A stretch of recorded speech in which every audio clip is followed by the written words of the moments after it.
right, Rick Santelli is standing by at the CME in Chicago. He's got some breaking economic data. Rick, take it away.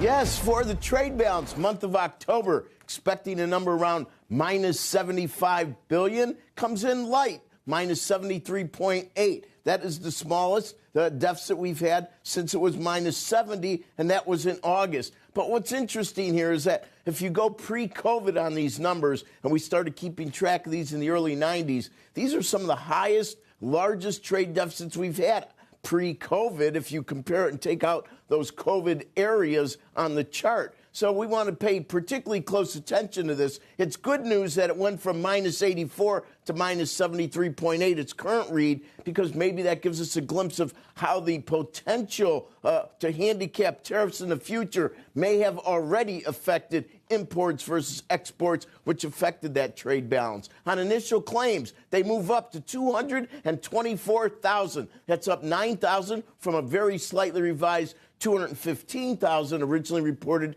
as 213,000. And if we look at continuing claims, they're now back below 1.9 million. And what's interesting here is that the last couple of weeks, we've been over 1.9 originally reported.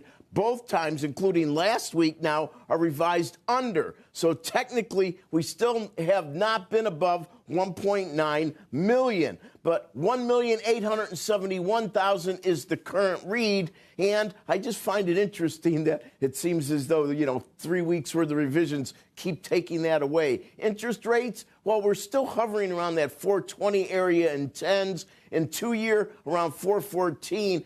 These are all up slightly on the session. And if you take a macro step, of course, we are now consolidating just below that 4.25 area. Roughly, if you blur your eyes, these are levels that we last spent a lot of time on in mid-October.